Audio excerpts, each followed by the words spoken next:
What's going on, guys? It's Jay Joker Sneaker Principal, and this is take two of an almost 15-20 minute video talking about my Honda experience, and at least updating you on my Honda experience. And then not only that, missing my exits because I got so deep in my thought as I was driving and talking that I was like, wait a minute, I just missed my exit. So I had to make a complete loop around the South Bronx to get back to my destination. So, but it's all good now. I am back on a 95, like crazy bumper to bumper. Um, ah, it's days like this that I miss, or I envy those who do the country living that don't have to deal with city driving. But nonetheless, um, it is what it is, and here we go. So the update is this. As those of you who know, first of all, let me give you a little background for those of you here for the first time. June 1st, I leased a 2025 Honda Pilot Trailsport. The Sonic Gray, beautiful car. Drove off the lot with 3 miles on it. Within 48 hours, I bought it back with 43 miles on it, and with every light on the dashboard going off. Engine issues, transmission issues, all kinds of things were happening. Got it to the dealership, they plugged it in, they did a diagnostic, they couldn't figure out what was going on. The code came out that made no sense to them. Eventually, Honda USA, within another 48 hours, got back to them and told them that the car needed a brand new transmission. So now, mind you, this is a brand new car with a brand new transmission already in it that needs a brand new transmission and at that point in time, unfortunately, Honda, New Rochelle, where I got the car from, an independent dealership, were gracious enough to give me this car in the interim, which is a 2024 Honda Passport, Black Edition, which is cool because the car that I actually traded in for the Pilot was a 2019 Passport Elite. So I'm familiar with the set of this car. This car is nice, leather, everything. The red stitching accents for the whole Black Edition, the labeling Black Edition. Nice car, nice car. Drives just like my Elite.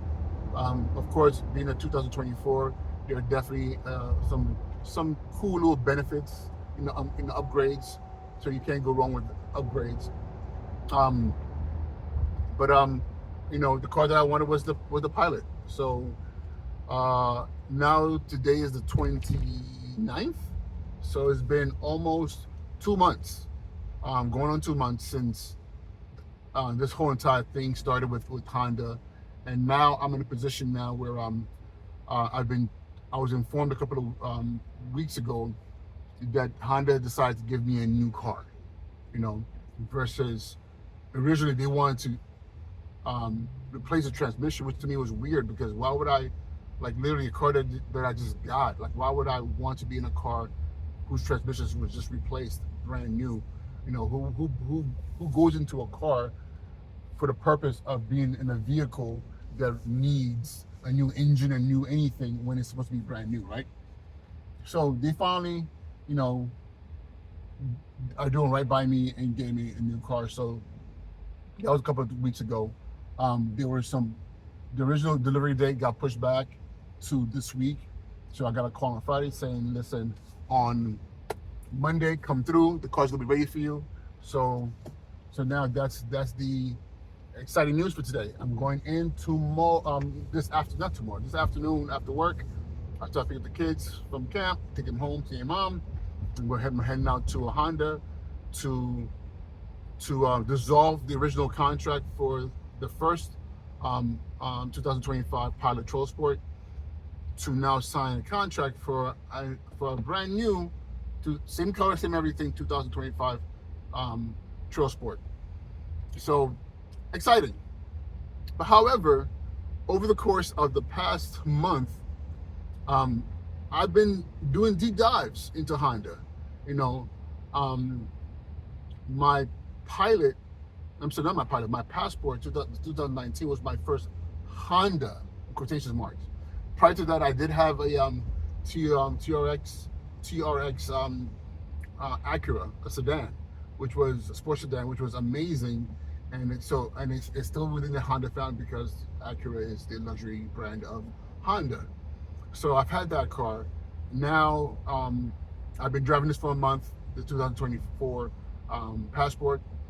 I had 2 days with the Pilot. So, and then watching a lot of YouTube videos and talking to a lot of people who are on Hondas, I'm now asking myself, do I want to stay with the Trailsport?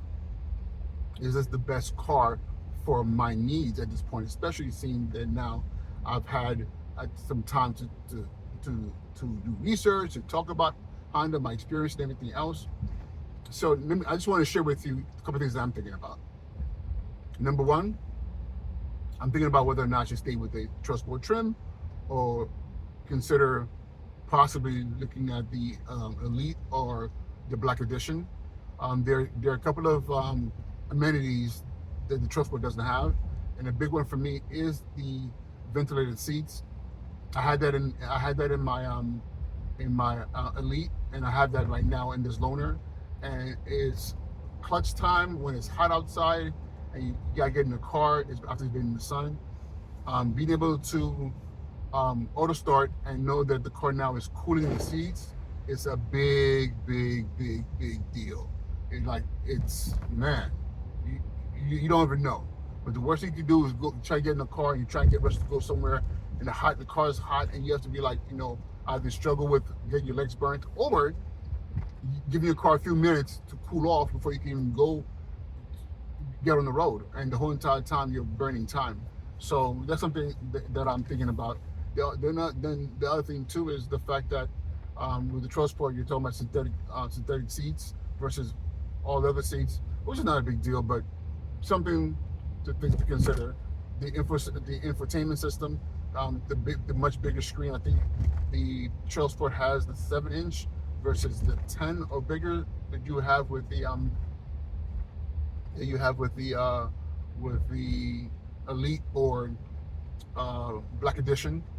So, and then the other thing too is, I'm not a big fan of the silver metallic accents on cars. I'm just not a big fan of that. I like everything blacked out. So I'm thinking to myself, in the Trailsport, everything is blacked out, but we just like, and I think the only other trim that does that is the Black Edition. So there's all these little things I'm thinking like, man, if I'm committing to a car for the next 3 years in this lease, should I just get what I want and just make sure it just fits, my brand? I know people might be thinking I sound ridiculous thinking like that, but again, if I'm going to spend the money, you might as well be in what you want versus having, buyer's remorse and saying, man, I wish I had done this versus that. So that's the thing there. Now, the other thing too I'm thinking about is, in addition to, or maybe, or separately, is considering increasing my mileage for the year. But I think right now I'm at 10,000, and things changed recently, require me to drop off and pick up my kids. So I'm adding more miles to it. So maybe bumping up to 12,000 for the year might make more sense versus the 10. So that's something you have to consider. Then the other thing too is, do I even want to stay with the Pilot? Do I want to just say, bump that? The Passport is doing me good. I like the drive. I'm used to it. Maybe I just stay with a Passport and just do a Black Edition Passport. But there's a lot of things that the Black Edition Passport you would think they would have as the highest trim with the Passports. There's a lot of things that I would think as they should have, like even the wireless connector for Android Auto or Apple CarPlay. It doesn't. Everything still has to be plugged in, which is super annoying. So there's that. But then the last and not the least of the things I'm considering here is, I'm also thinking about electric vehicles. The Prologue, which is Honda's first all-electric vehicle, the SUV, might make sense for me, especially seeing gas prices and everything else, and also considering the fact that I live a block and a half, if that, from charging stations. I live in New Rochelle, and New York City, which is like a little entertainment hub that has all movie theaters and a little bit of shopping and restaurants, and there's a hotel there. There are charging stations over there. So I'm wondering whether or not it makes more sense for me to get an electric vehicle and be able to just, you know, every morning when I go to the gym, plug my car, go work out, pick up my car every morning, and be fully charged for my journeys around the city, and not have to worry about gas. You know, yeah, somebody might say, bro, be careful. This is Honda's first, venture into the EV world. So we don't know whether or not this is a tried, well tested situation. But I am leasing.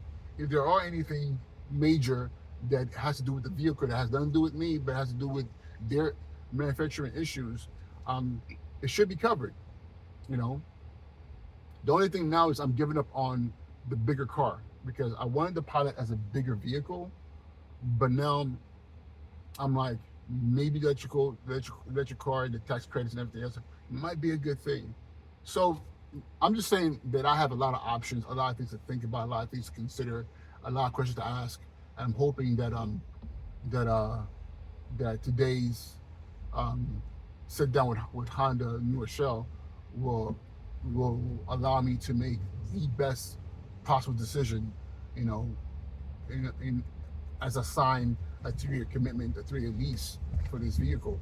Um, but yeah, this is the update on what's going on with my no longer nightmare, but now I don't what am I gonna call it? It's not a nightmare anymore. It is Quagmire. It's just what it is. My Honda Quagmire, trying to figure out like what's the best move to make right now. Um, but yeah, I just wanted to update you on that, and hopefully, next time we speak, there's some good news and some interesting things to talk about, and hopefully an awesome new car to show and share, and and then we can go from there.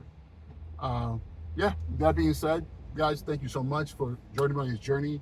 I hope that this is informative for those of you who are in that space of looking to purchase a car, especially a Honda. And also, I want to thank those of you who have been so supportive and have poured positivity into my journey, because I'm telling you, it was stressful for a while, but it was always great to read comments and be like, okay, I'm not the only one, or at least people understand. And for those of you haters out there who are like, I don't care why we're making this video, I want to thank you for watching the video anyway, and leaving me a comment. And with that being said, have an amazing rest of your day, and we will talk very, very, very soon.